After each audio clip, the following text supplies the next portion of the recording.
Greetings and welcome once again to our daily morning devotion, a study in the book of Proverbs,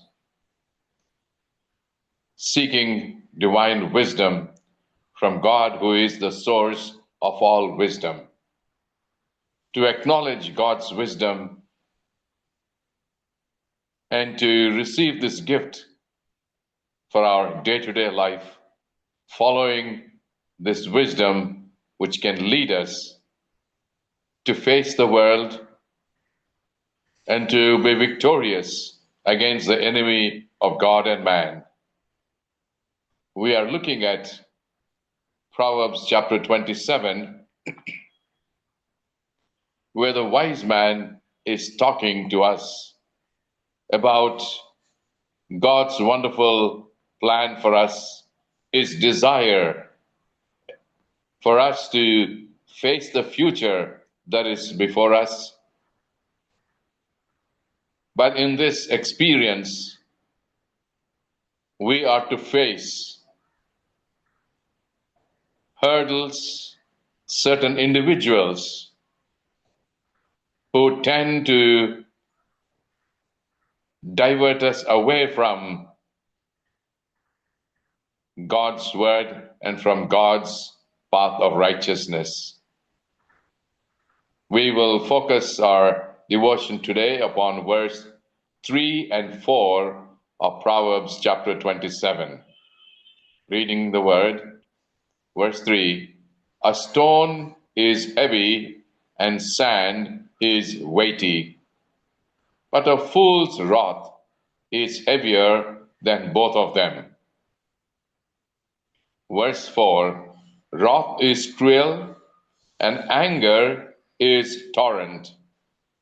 But who is able to stand before jealousy?" These two simple proverbs tell us message of immense value, one which we have to be so cautious and conscious as we travel along our life's journey. The wise man is so particular and careful in looking at things in nature and in bringing to us simple, practical, well-known, natural things, whereby through which they are teaching us invaluable lessons. It is common knowledge for all of us as human beings who experience life on a day-to-day basis. We know that a stone is heavy and sand is weighty. If you were one who carried weight of a stone or carried sand, you know how heavy it is. Of course, the reason why these materials are heavy is because of their composition and the force of gravity that acts upon their mass makes them to be heavy. These natural objects do tell us that there are things in life which are heavy, which are difficult, which sometimes are even insurmountable. But we have to negotiate these things in life. And human beings have been successful in doing this, either by brute force or using some mechanical force, or today even through machinery. But one thing we recognize is that there are things in life which are heavy and hard for us to take. And we, with our feeble energy and strength, certainly find it difficult to negotiate them. But the Solomon says when there are such heavy, difficult hurdles on your path's life way, there are things which are even more heavier than these physical obstacles on our way. Solomon says, while stones are heavy and sand is weighty, which would need a lot of exertion, manpower, strength to move these things, there are even weightier matters in life.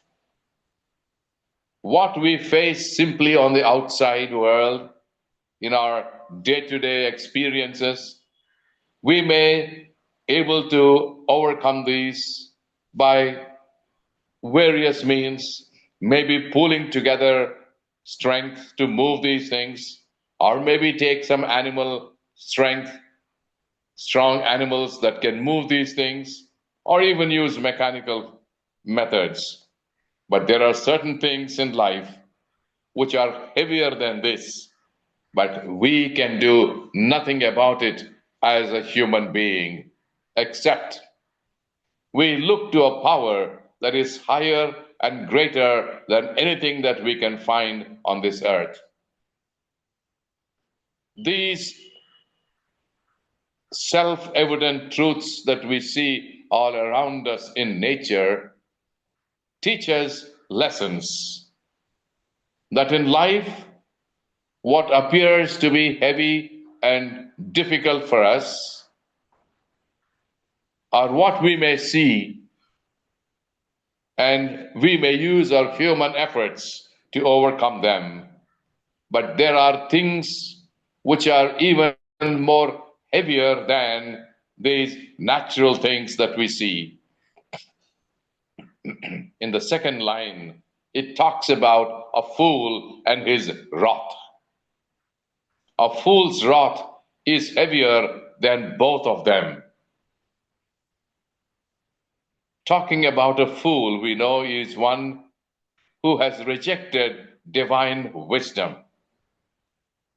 The book of Proverbs talks much about wisdom, and a fool is one who rejects wisdom, one who perhaps relies upon the wisdom of the world, which is, as Apostle Paul says, is foolishness in the sight of God, and a fool who has a limited knowledge even of the world thinks that he knows all things. Here is a person who may have a little bit of worldly knowledge, but who thinks he knows all things. But in terms of divine wisdom, he is one who is completely out of place. His divine wisdom is certainly nil. When you reject divine wisdom, and when you allow your human nature, which is sinful, God, who created Adam and Eve in a sinless condition at creation, with no inclinations to sin, with power and ability to do great things. Excuse me. But we see here a fool who, because of his sinful nature, is not able to distinguish between the natural things and the spiritual things, between the worldly things and divine things. A person who is not able to bring his sinful natural tendencies under his control. A person who receives divine wisdom receives power to keep his sinful nature in control and his sinful emotions under control so that they would not be expressed unnecessarily, such as anger and wrath. These are human emotions which have tremendous cause. Anger takes over a person when the natural senses of a human mind is overwhelmed with the emotion of anger, where reason completely is thrown out.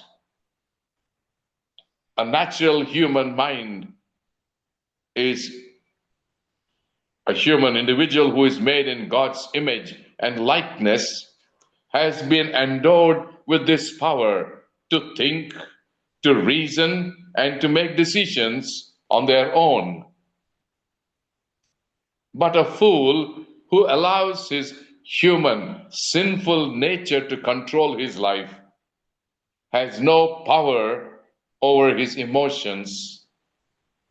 But instead of letting divine wisdom rule his life and let reason give him wisdom to act and behave, by throwing out reason, a fool expresses anger. Anger is an emotion which physiologically we know when certain chemical reaction takes place in our human body, that chemical which responds to situations in life that a person is not able to control, human body reacts in anger. It is, as psychologists call, a defense mechanism to bring things under control, but actually it is not possible for humans to control those things which are external forces. And so, showing their inability to do anything, human beings respond in anger. Anger is an outburst of human emotions of helplessness. And this chemical that is produced in our body as a result prepares a human body with extraordinary display of energy that human beings in anger, you can easily identify. Their face turns red. There is this sudden spurge of blood into these blood vessels of their face and other parts of the body. Sometimes so much so that their muscular strength is also seen to be at a very high level. And human beings do some very insane actions when they are angry. But even more severe than anger is wrath. Anger and wrath follow each other. Wrath is a very weighty and dangerous thing. When anger leads to this kind of a display, and wrath is something that continues this process and leads to its final end. Wrath is something which continues on for longer periods. Anger would rise, and in a while, anger would subside. For some people, it would take longer and sometimes shorter time period. But wrath is that anger which continues for longer periods and eventually leads to the final consequences of anger. And this is something that the wise man is telling us, which is far more serious and greater than even power to move a stone, a heavy stone, or a weighty sand.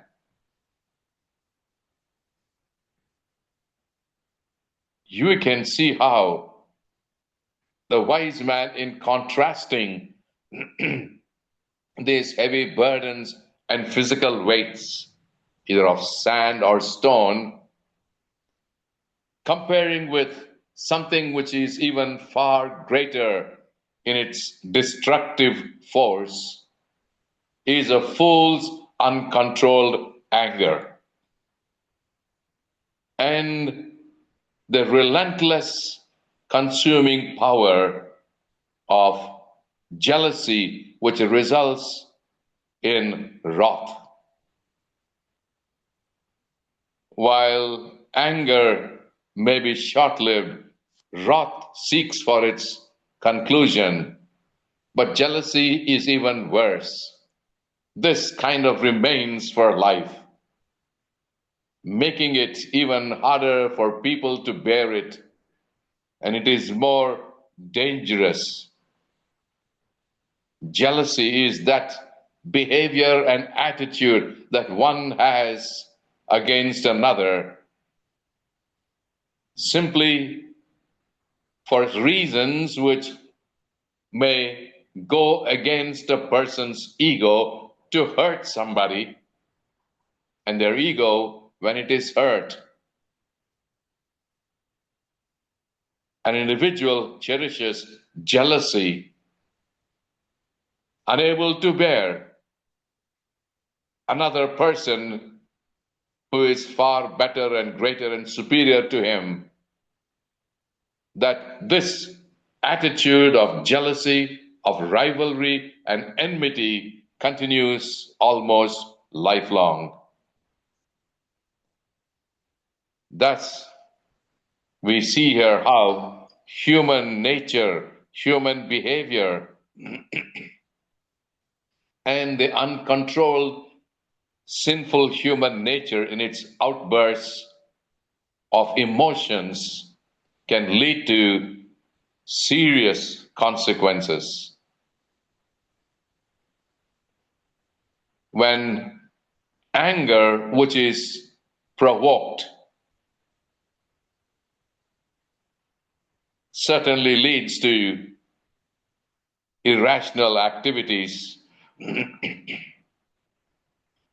and leading to wrath. But a fool's anger, which is based never on reason or truth, makes it unpredictable. We never know how a fool works, how a fool behaves, what a fool talks. We have all seen them, and maybe we have sometimes behaved likewise. And consequently, how dangerous it can be. And to all those around us, it is a serious situation.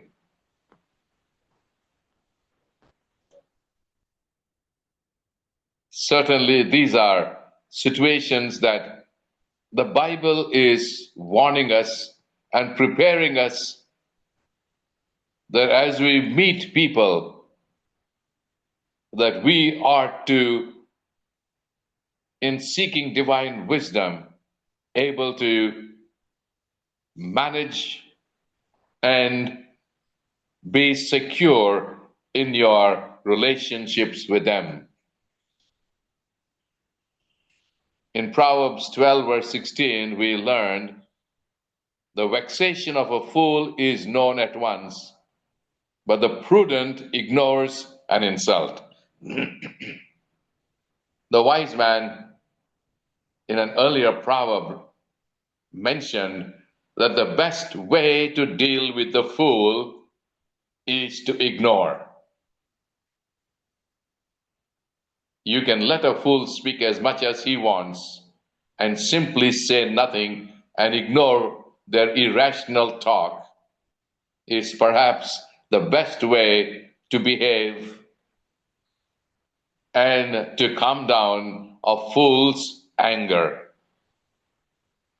Likewise, in Matthew 5, verse 39, Jesus, in his Sermon on the Mount, told us, "But I say to you, do not resist the one who is evil." We can say the one who is controlled by anger. Don't resist them.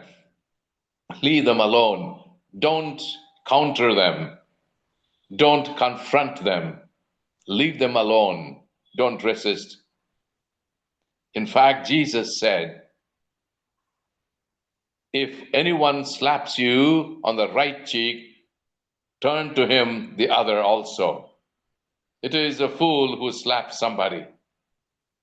A wise person will speak, will gently deal with them, but a fool in his anger, in his short-temperedness, requiring quick answers, may even yield to actions like slapping. But Jesus said, if you return, when you receive a slap on your right cheek, you turn the left cheek. Even a fool in his uncontrollable existence and experience, by seeing his opponent whom he slapped turn his right cheek, we will see him somehow having sense return to him.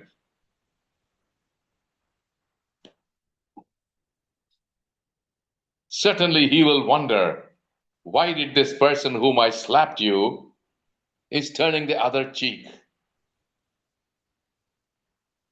If his anger is in such uncontrolled way, he may simply then slap you on the other cheek. But if his anger is subduing, he will certainly think there must be something.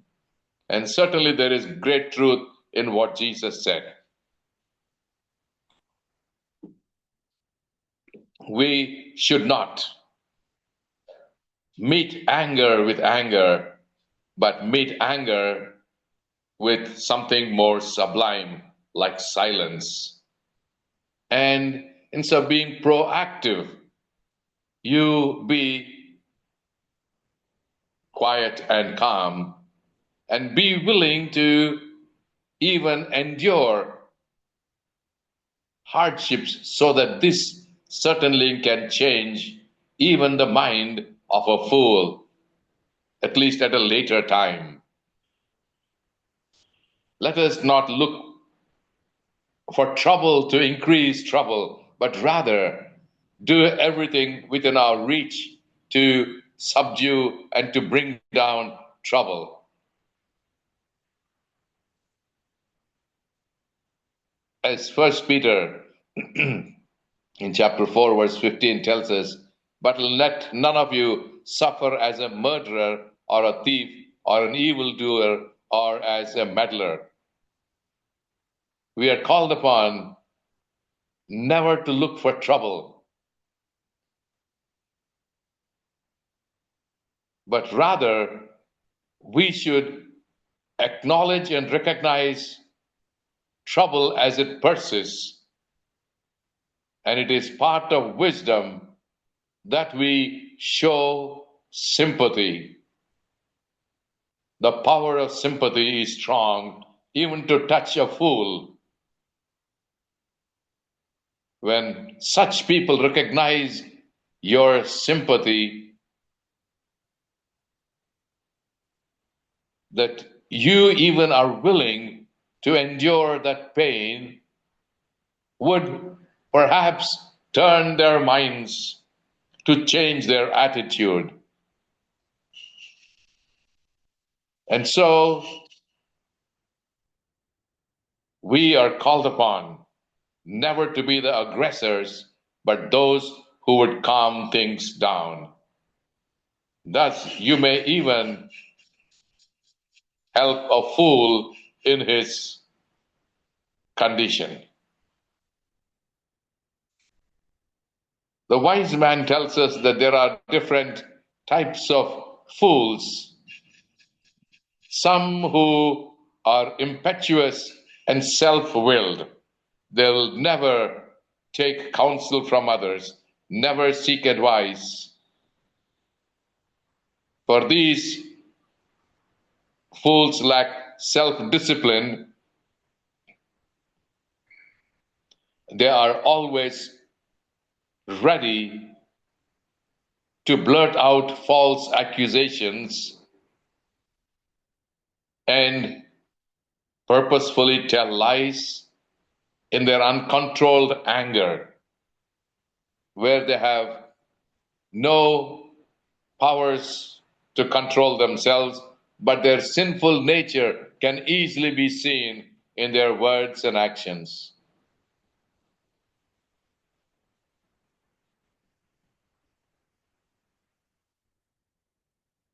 But you see a wise person, one who best behaves by ignoring provocation, is able to bring things to a situation of ease. Jesus is our good example. During his earthly ministry, several times he was falsely reviled, accused, ridiculed, but he did not retaliate. Even when he was brought before the judges, the rulers, for trial, Jesus did not respond ever in aggression. He was rather willing to suffer injustice rather than defend himself. For he knew that his defender, his judge, is God in heaven.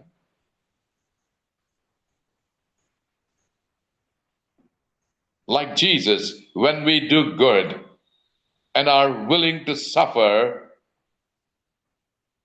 this is what Peter is instructing us in 1 Peter chapter 2, verse 20.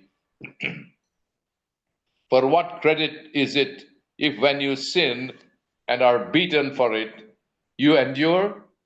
But if when you do good and suffer for it, you endure. This is a gracious thing in the sight of God. When we do something wrong and we are punished, we endure it.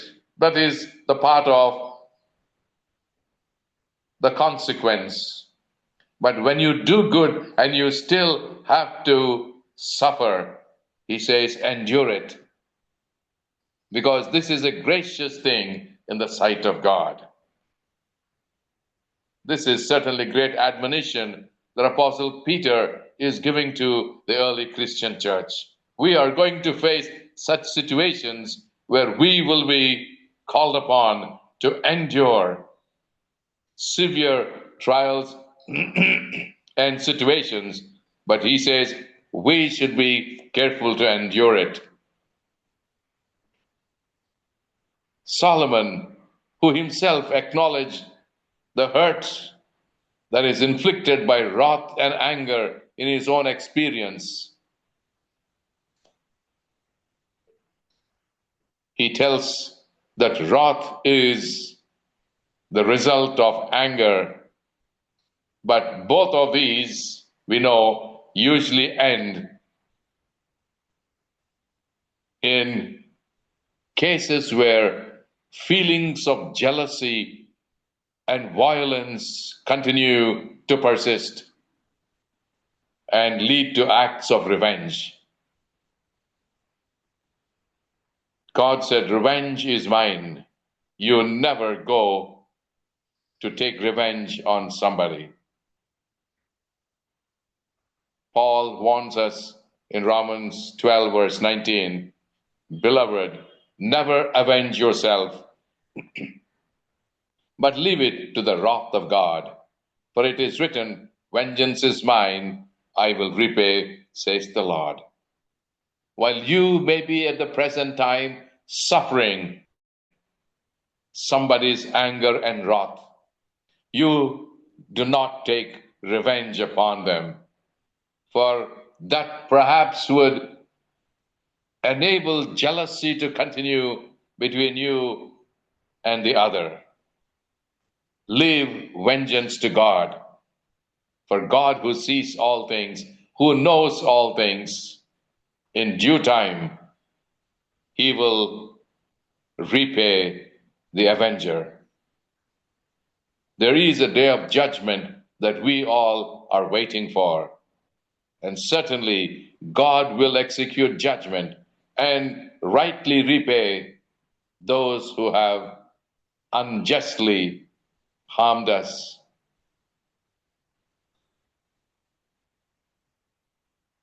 Peter, continuing to write about these people who tried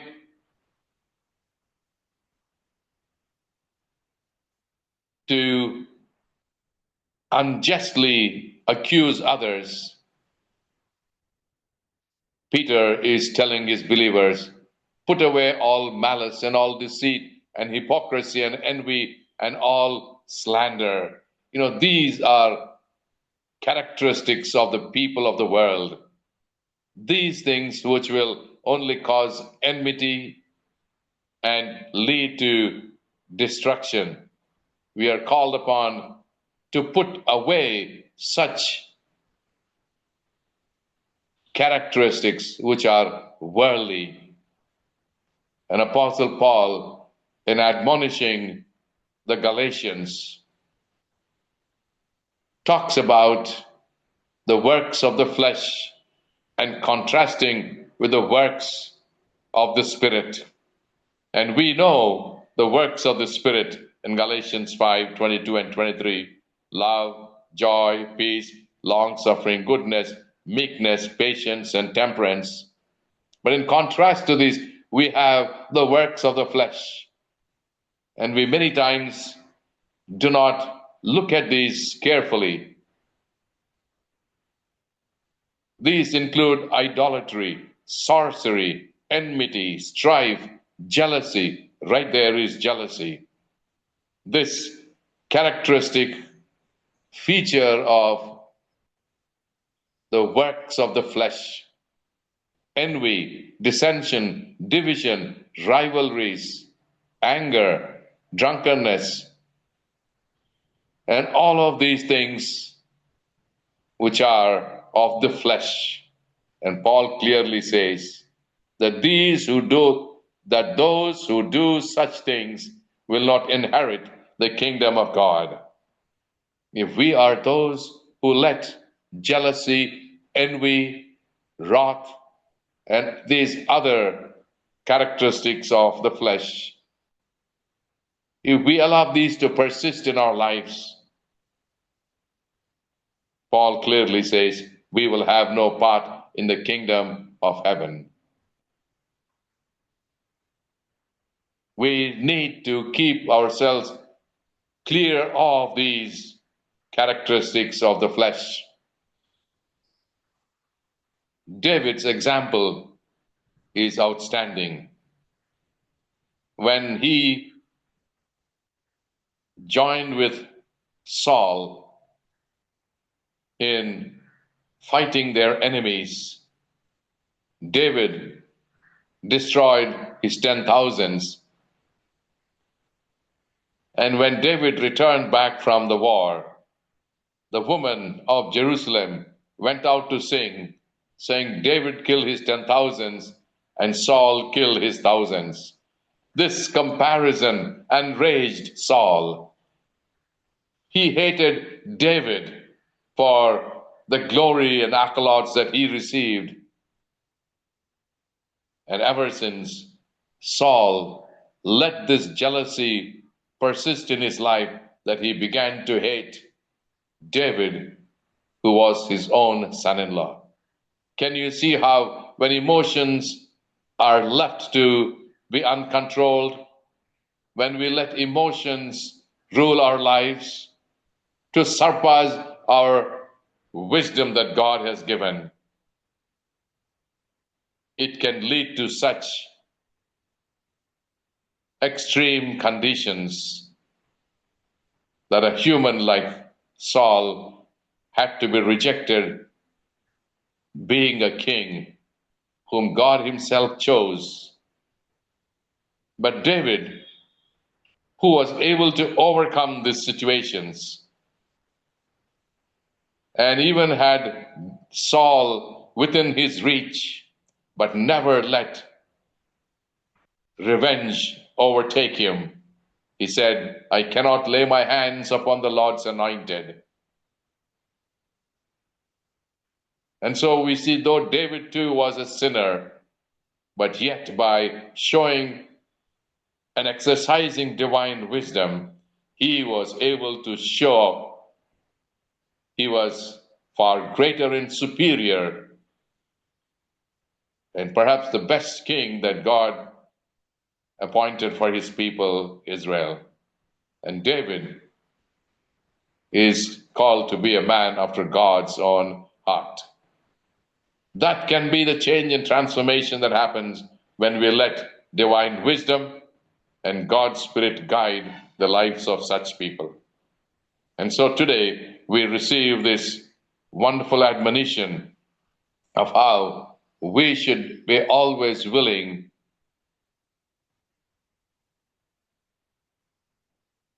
to let these boundaries that we set ourselves, keeping ourselves away from such people who have uncontrolled tempers, and never to let jealousy bring about chaos and rivalry and confusion in our relationships, and to never let our human emotions control us, but let divine wisdom guide us.